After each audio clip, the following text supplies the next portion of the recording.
is already that time, the third birthday dress I've made for my daughter. I felt this time around was different.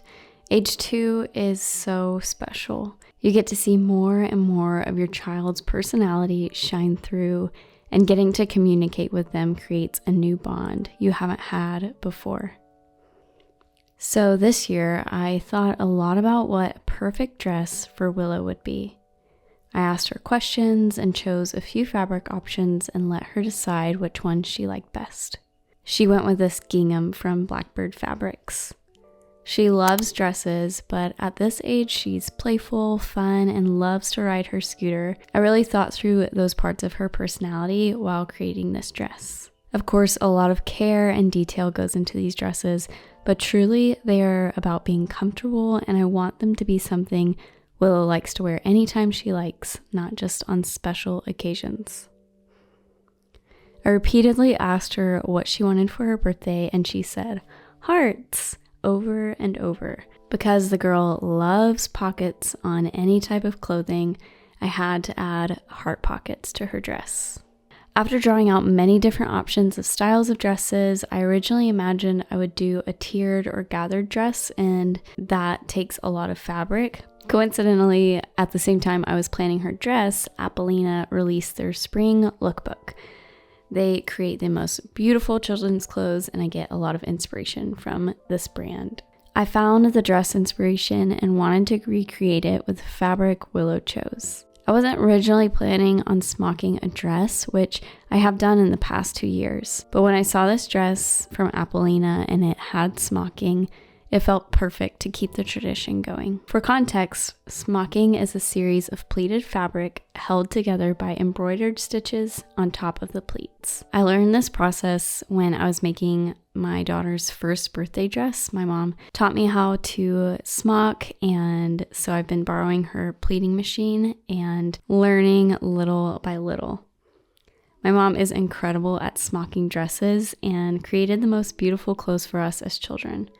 I pretty much only smock for special occasions at this moment, so I definitely need more practice. I like how the linen and thicker embroidery thread create a nice texture and organic look to the dress. Here, I'll show you how I created the smocking portion of the dress. After carefully rolling up the fabric on the dowel, I inserted it into the back of the pleater and directed the fabric through the pleater needles. You can take your time with this and line up all of the checks of the gingham, and it creates this really nice pattern to it.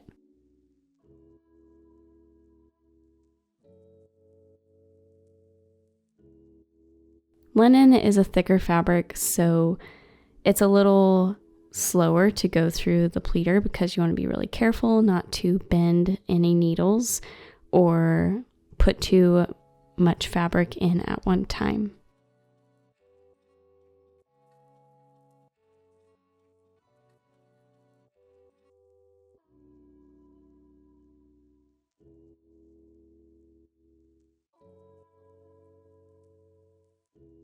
So after I pleated all of the fabric, I just took my time to tidy the pleats. What you can do is really just move the pleats back and forth on the threads and kind of see how wide you want your fabric piece to be and see if your pattern piece lines up to the width of the rectangle that you just pleated. I'm using this freezer paper and tracing my pattern out onto the freezer paper. I'm doing this because I'm going to iron it to the pleated fabric and trace around it with my sewing machine. This is going to lock in the shape of the dress and lock in the pleats before I add the embroidery on top.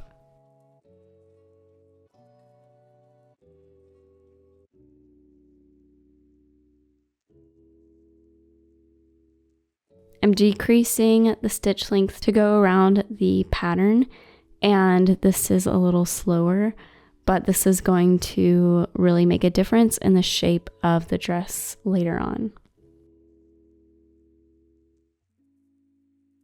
I remove the freezer paper, and you can see here the stitches around create the shape of the dress.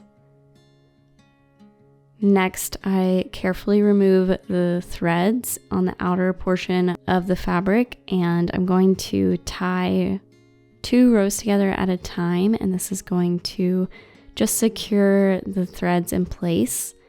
These are the threads that are going to guide my embroidery line by line, so I'm going to skip each line and embroider across. The colorful threads create a visual to follow to keep these in line.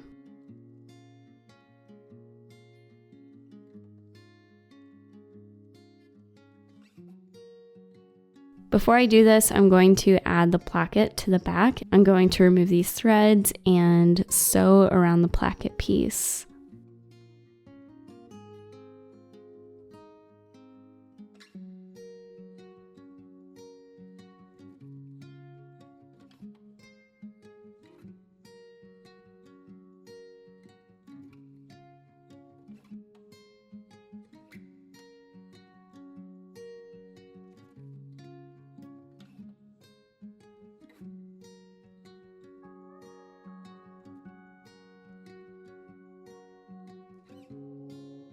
Next, I'm going to add the embroidered stitches. You can see I really made some progress already here. Before showing how I did it, I wanted to kind of take my time and get lost in this process and the slower route of just getting to enjoy the embroidery process.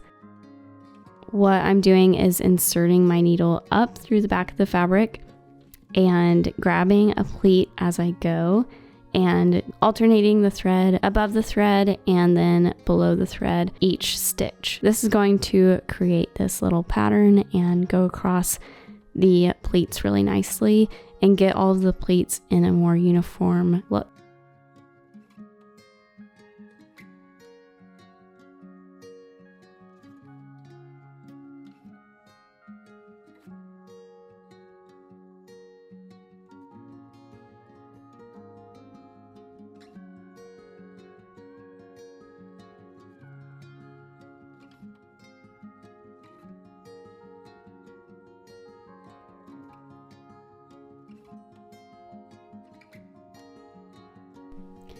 Now, after all of the embroidered stitches are in place, I'm going to remove the colorful threads, and you can see how much cleaner it looks and how it has a little bit of stretch to it once you do all of the embroidery. Now I'm going to follow this stitch line and cut my pattern piece out and join together the dress like I would sew any other dress.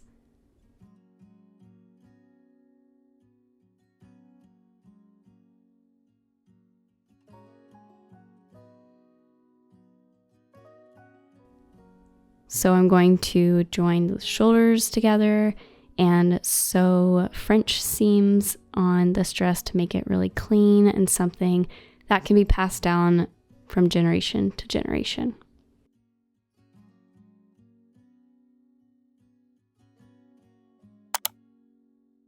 I probably said this last year about Willow's birthday dress, but it really is my favorite project to work on each year. Not only is it an enjoyable process, but the memories that flood in while sewing make it all worth it. Even documenting the sewing process for these dresses has become something I look forward to each year. To look back and see who we are compared to just a year prior. This past year held many challenges for our family. I found it can be easy to look at the year through the lens of what went wrong. But as I sat down day after day to design, cut, sew, seam rip, embroider, press, and finish this dress, I couldn't help but be filled with thankfulness and see the flourishing that happened from one year to the next. It's like each stitch joined together was the beautiful reminder I needed to see the stringing together of grace through each day, to see the growth in our daughter and spend that time praying for her and what the year ahead holds. It truly helped reshape my perspective and bring hope for what God is going to continue to do in our hearts and our family this year. For the armholes and the neck, I added ruffles and a bias binding, and these were really enjoyable to make. I just cut 2-inch strips and folded them in half, and then created a gather stitch, and that created this really nice ruffle. And then I added a bias binding around each of the armholes and the neckline, and this was really enjoyable as well because I hand stitched the binding to give it a really nice clean finish.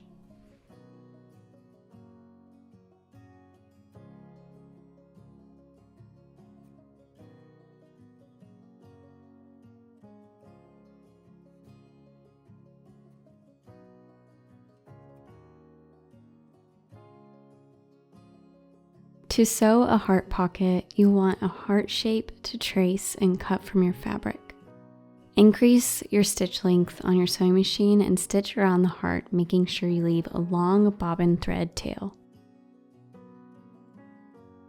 Cut a little snip in the middle of the heart, and using the bobbin thread from your gather stitch, gently pull the threads and see the heart take shape and curve easily.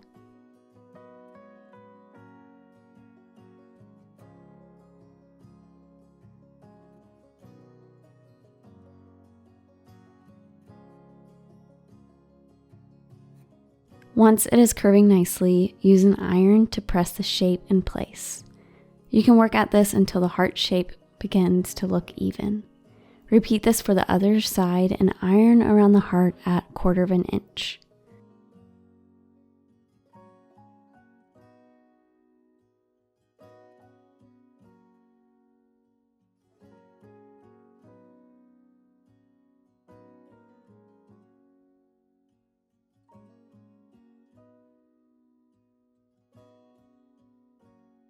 Stitch all the way around the heart with your sewing machine, and you can attach it to anything for a cute little heart pocket.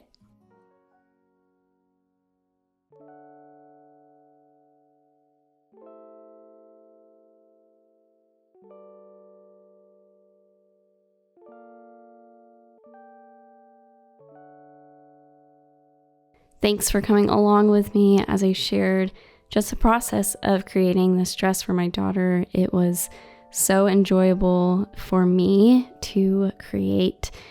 I also created a matching doll dress for my daughter's doll, so you can click this next video to watch and see how that was created and create one for your child.